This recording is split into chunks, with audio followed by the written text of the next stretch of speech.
All right, guys, the final part. Then after this video, I'm gonna go to the store and get my pack of smokes, my 25 pack of smokes. I'll enjoy the video with you guys, to show with you guys, obviously. And that's why you gotta test Peter and Mel Gibson's creativity, obviously. You need to test their creativity, obviously, Peter and Mel. Okay, in my book, when I speak about the South, what do you think of? Yeah, I'm thinking of a different realm, like a different, so like a different atmosphere, a different realm. Yeah, Ivan, Mel and Peter tell me, yeah, Ivan, like a different realm. Okay, whenever you're in the north, can you see the south? Can you see the south from the north? No, you can barely see it. It's veiled. Yeah, it's veiled by some mist. Yes. Yeah, yeah. How are you gonna pull that off on screen? Yeah, that's why you gotta put like a billion 200 also words to pull it off. Yeah, my idea is you have this mist that veils the south when you're in the valley and the blood valley and the north. You can barely see the south, but it's veiled. The mist deceives you. It's like a veiling. And then once you pass that mist, you're now the mist disappears. You're in a different region. You're in Eritrea territory. That's my idea. I don't have the mist in the book, but I'm gonna add that idea in the movie to make it more interesting. Obviously, some Sarah. Yeah, I see the south. Okay, what are you thinking of for the north? Yeah, I see the north as holy, kind of like Rivendell, Ivan. It has this Piers of Ivan, kind of like my Rivendell, Lord of the Rings. It has this peaceful, holy feel. Yes, that's what I'm thinking of for the north. It's not like Rivendell. Don't cop Rivendell, but it's like you know how Rivendell you have that holy peaceful feel. It looks like a holy peaceful land. Yeah, you have that holy peaceful feel. Yeah, I want the North to have that holy peaceful feel. It feels peaceful. It's holy. It's beautiful. Whereas the South is cursed. It's opposite of the North. Some Sarah. Yeah, you ask me all these questions.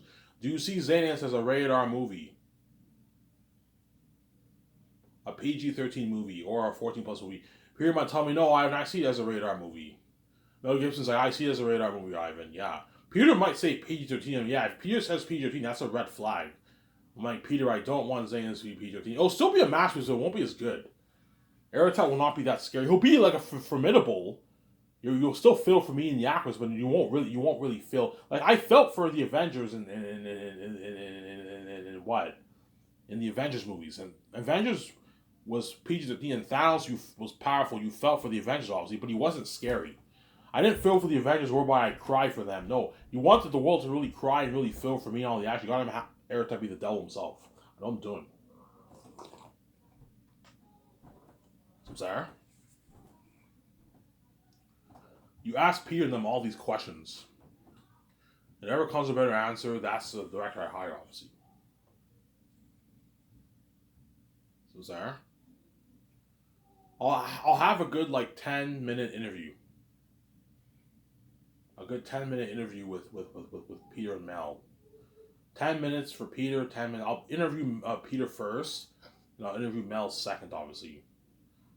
And I'll have my doc who film it. That way, I can look over the footage.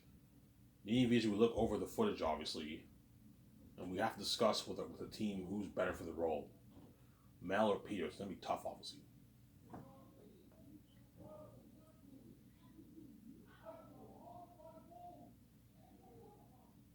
Some Sarah.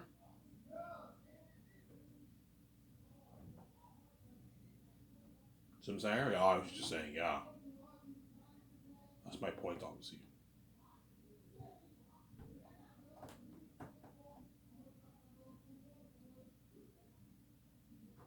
Some Sarah.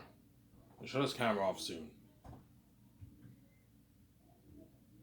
That's why it's tough. I don't know who I'm gonna choose.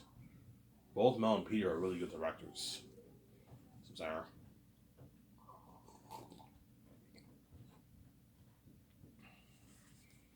Both Mel and Peter are really good directors, obviously.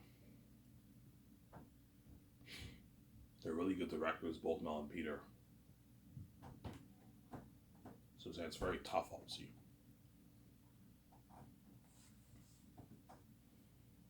Yeah, you're not going to see Peter or Mel.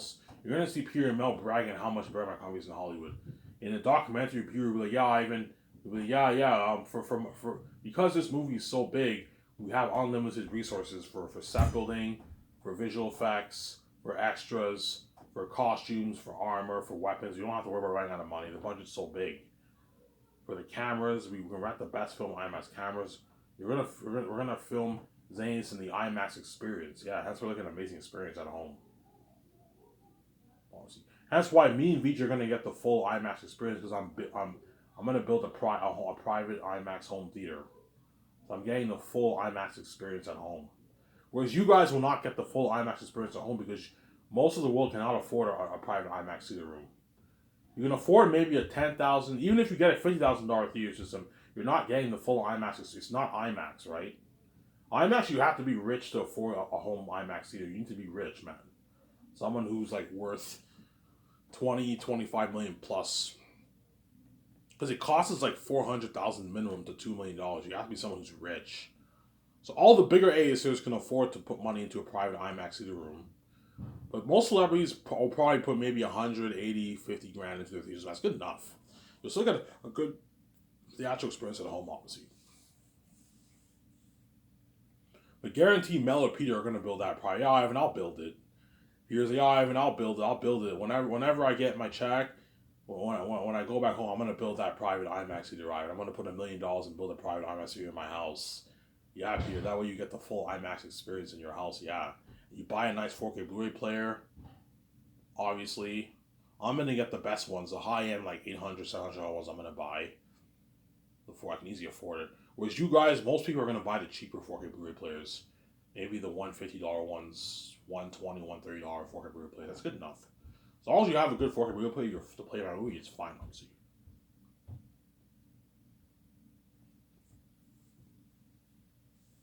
I'm sorry.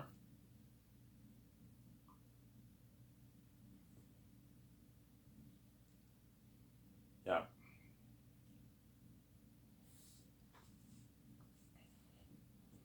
Yeah, Peter and Mel are going to have a blast, obviously, working on my movie, obviously. World movie will have crazy worldwide buzz. Yeah. Peter will even tell me, let's say if I choose Peter, obviously, I don't even Mel. You know what I'm saying? And once the concert's done, Peter will tell me, yeah, Ivan, he's all happy. He's like, Ivan, man. He's like, you have no idea how much buzz this movie will have, man. I'm like, how much buzz, Ivan? He's like, Ivan, you're looking at something crazy. You're looking at worldwide fame for Zanus, Ivan. Ivan, the buzz of your movie will blow the buzz of the Marvel Avengers movies, My Lord of the Rings, My Hobbit trilogy out of the water, Ivan. Star Wars out of the water, Ivan. Looking at worldwide fame, yeah. Eritat's gonna make my Orkai and Ring Race look good. Looking at the Walking Devils, that's why this movie will have. Ivan, this movie's gonna have crazy worldwide buzz. Looking at AI Devils, Ivan. Something. This is real horror, Ivan. The most horrific beings in movie history, ever. Movie history, Ivan. I'm like, yeah, Peter. He's like, holy shit. Looking at a world nicer than James Cameron's Pandora. Looking at action sequences that will blow my Helm's Deep War. All the Wars of My Return of the King out of the water, Ivan. We only put like $30 million towards Richard Frank's Iron Lord of the Rings. And you got a war like that. You're looking at something I heard for the war, Ivan. You and your stars are going to be badass. You're going to be legends, man. Fighting all these demon bats and wolves. You have the biggest excess ever in movie history. All these Safians journeying through the Gilead City. Looks like something scary, Ivan. Yeah, I know what I'm doing, yeah.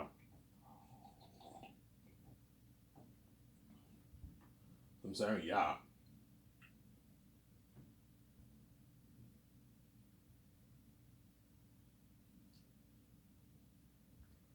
This one was scary, yeah. I'm saying, yeah. So Peter will even tell me, Ivan, Eritat's so scary that I might cry for you, Ivan. I might cry for you. The world, the world's gonna cry for you and all your men, Ivan. You're looking at real demonic beings, Ivan. I might cry for you, Ivan. Like you might cry for yourself, Ivan. That's how scary Eritat's gonna be. You're looking at real horror. Like Peter, really that scary? I'm like, he's like, Ivan, man. Like, I only put like $30 million towards visual effects for Lord of the Rings, Ivan, man. You know what I'm saying? The ring race, you saw the ring race version when they were fucking creepy, yeah. Yeah, Ivan, like Aerotel is gonna make those ring races look good, Ivan. He's gonna make my Orkai and Two Towers look good, Ivan. You're looking at real demonic beings. Yeah, Ivan, you're smart. You know what I'm saying? If you have Aerith and them be devils, it'll create a more powerful story, and the movie will be more interesting. And what? And it'll have, the movie will therefore have crazier buzzy. Yes, and I'm doing. If you have Aerith and them be, if you have PG-13 wolves and bats, the movie will not have this crazy buzz. The world will not. The world will feel for me and the men a little bit, obviously, because they're still the villains, but they're not really, really gonna feel for us. Whereby they cry, man. Some Sarah. I remember when I watched Return of the King on theaters, the scene when Sam said, I can carry you." I can't carry the ring for you, but I can carry you. Come on, you know what I'm saying? He carries Frodo. I almost cried on theaters. Um, in the end, when Sam's like, I wish I could marry her. You know what I'm saying? Right before Gandalf rescues him with the eagles, obviously, I almost cried on theaters. I didn't cry for Return of the King, but I almost shed a tear when I saw it. Like, I don't know, this is what, like 19 years ago, whatever it is, 20 years ago, I saw it on theaters. 20 years ago, yeah. About 20 years ago, I saw it on theaters, Christmas of 2003, when I was in grade 6. I remember I was 11 years old. I saw Return of the King. I almost cried in that scene. Obviously, if that scene can get to me, you can only imagine. You can only imagine. People be like, "Yeah, Ivan." Mel will even tell me, "Yeah, Ivan." Like, you think of agony twice of like that of my Passion of the Christ, man. Every 10 of them are demons and devils. Yeah, like that's why Mel's really good. Yeah, Ivan. Remember my agony, Passion of Christ. Yeah, think of an agony twice that, man. You're gonna have to prep yourself mentally for that agony. That's the agony scene. I mean, I don't know about prepping. I destroyed the role. You know what I mean? Like imagine me in agony. You know what I'm saying? And you have a 20,000 demonic army approaching Zanus, and I'm in agony, and I'm sweating, and I'm in complete agony. You get this music, and my idea is you get the scene where I'm in agony in the garden, obviously, and all my southern friends and my cousins, all of them are watching from afar, and some of them are crying. That's how bad it is. And you get this scene where you get this music, you get Eretan that's 20,000 was approaching the wall, like 1,000 yards away, yeah, 1,500 yards away, yeah. A demonic army. You guys might cry for me. Oh my God, Ivan! I feel so bad for Ivan. Yeah, that's what like the best story told the most picture. Even people be like, yeah, Ivan. If you tell this, if you adapt this kind of story, man, I can see this top my Lord of the Rings. And my Lord of the Rings trilogy was a masterpiece. Yes. Yeah, Ivan. This will top my Lord of the Rings trilogy. Yeah, we'll top it, Peter. He won't say that because he has an ego, but he's not stupid. When he reads my book, he'll be like, yeah, I can see Ivan's point. I can see this top my Lord of the Rings trilogy. Yes, we'll top it obviously by bit. If you write it, you have to do it right. You have to write a good script. You have to make sure Peter and all of them are prepped, or Mel and all of them are prepped. You have to take his notes, obviously. You have to pour 1.2 million dollars towards the movie. That way you get unheard of world building, visual effects, for world building, action scenes, and the horror of the demonic wolves and bats. You have to hire a good composer. Hans Zimmer will compose the score. Hire good singers to sing the song. You're looking at beautiful music too, man. They say to you, yeah, my hand, I want you to compose a beautiful soundtrack. Yeah, don't worry about it. He composes a beautiful score. Even better than even Lord of the Rings, yeah. Music, Ivan, that's your idea for the Tacti song? That's a beautiful song. Yeah, yeah. His name is Tactia. His name is Tactia. Oh, shelter him, Lord, shelter him, Lord Adonai. Oh, shelter him, Lord, shelter him, Lord. Ivan, that's a beautiful song. Ivan, you're creative. I'm like, yeah. Ivan, you didn't have ideas for songs. I'm like, yeah, Peter. He's like, holy shit, Ivan, you're creative.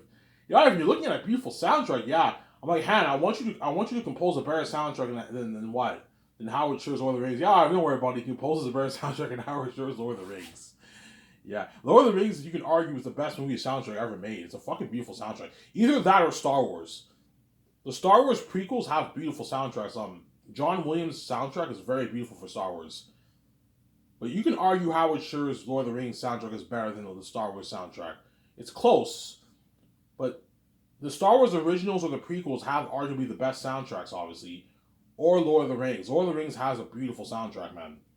The Howard Shore one, yeah. People, I want you to hire Howard Shore. I'm like, nah, I'm not feeling it. I think Hans Zimmer's better, man. Yeah, I mean, Hans Zimmer's a higher ranked composer. Yeah, somebody tells me he's a better man, not Howard Shore. But Peter might convince me to hire Howard Shore instead. I'm like, nah, I want to hire Hans Zimmer to compose my score, obviously. And he composes an amazing soundtrack. Yeah, you have the score and you have the soundtrack, obviously. I'll hire 2 singers, independent artists to sing.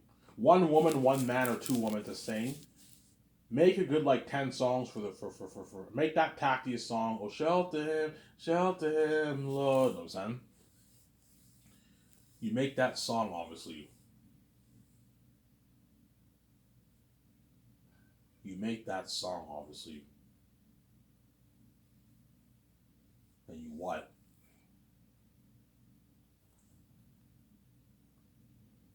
You make that song, obviously. I can make a full video today, guys. I always do this, huh? I have more things in my mind I want to talk about. I end up making a full video. So this is another full video here. So I have more things in my mind I want to say, and I go on to part 3, and I end up talking for the whole part 3, and it ends up being a full video. I only have like 3 minutes. I might as well make a full video for you guys. But we have crazy white was. Hence why all the Hollywood actors are gonna envy John Boyega and like Yvonne Joji and Yelman and all of them. You're gonna see Daisy really begging John Boyega for word. Yeah, I'll give him word, man. Don't worry about it. No. Daisy's like, please, John, can you please give the team a good word about me, man? Like, I really want to be in his next movie. Yeah, don't worry about it, man. I'll give him word. Daisy Ridley's like, no, John, seriously, please, can you just give him a good word? But do this for me as a friend. He's like, yeah, don't worry about it, Daisy. I'll give him word. He's like, fuck, I'm not giving you word, man. You wouldn't give me word either. I'm not giving you word for shit. That was said. He's not gonna give word, obviously. You know, so you're gonna see Oscar Isaac, Adam Driver, begging John Boyega for word. This was crazy. Daisy Ridley and Oscar Isaac and Adam Driver are gonna beg John Boyega for word, man. This is gonna be crazy. But he's not gonna give word, obviously. The victorious actors are gonna beg Danielle Minette, Ariana Grande, and Yvonne Joy for word. They're not gonna give word. All the Marvel actors, the bigger aces, are gonna beg Don Cheadle for word. You know what I'm saying? All Lord of the Rings actors are gonna beg Andy Serkis for word. Hey man, fellow Cold Star, we did Lord of the Rings like 27 years ago. You give the team a good word about me, man. If Viggo's chosen, all the Lord of the Rings actors are gonna ask Viggo for word. Elijah Wood, Orlando Bloom, they're all gonna beg him for word. Viggo's not gonna give word because they're all selfish people. They're all selfish people in Hollywood. You know what I'm saying? Fuck, man, you're lucky. You're gonna be a part of that story, man. That $1.2 million budget story. I'm like, yeah, man, we're lucky. You're all left behind 30 days in Hollywood. Yeah, we all signed bigger contracts and all what you guys all make in Hollywood. Yeah, the contracts that today's actors sign is more than what most of the actors make in Hollywood on average. Some actors sign bigger deals, obviously, but like it's the biggest contract ever for entire cast. No cast has ever made that kind of money. Hollywood can't afford that. In Hollywood, how it works is only like 3 of the main stars make the dough, and everyone else gets the shitty leftovers. Obviously, that's how it works. One big guy, you pay him 20. Another woman actor, you pay her 8, 7. Another actor, you pay him 2.53 million. The rest get their 500, 800, 600, 400, $250,000. That's how it works. Because Hollywood does not have the kind of budgets I have, obviously. That's what I'm saying. That's gonna be crazy, yeah, man. All these actors are gonna beg, all these aliens actors for work. Because once they read my book, they're gonna be like, oh man, those actors are lucky. They're gonna be part of that story. You know what I'm saying? Fuck, man, John Boyega and Yvonne Joji and what? Ariana Grande and Yelman and Carl Urban and them are lucky. Yeah, all the Lord of the Rings actors are gonna beg Carl Urban for work too. You're gonna see Billy Boyd, Elijah Wood. You know what I'm saying? All those guys begging John Rhys Davies, Carl Urban for word, man, because they all did Lord of the Rings together. Yeah, but they're not gonna. None of those guys are gonna work because they're selfish people. Obviously, this is gonna be crazy. Because they're all part of the Zayn's family. They're gonna be a part of the Zayn's family, part of that journey with me, man. Ayrton, all them devils, are gonna be part of that horrific journey with me. That's why they're lucky, man. All the Zayn's actors, yeah, man. And it was this video. I hope you guys enjoyed this show. Obviously, I'm gonna upload this video, take my shower, go to the store, get my smokes, and watch the video with you guys. I don't know how to sign out. Peace.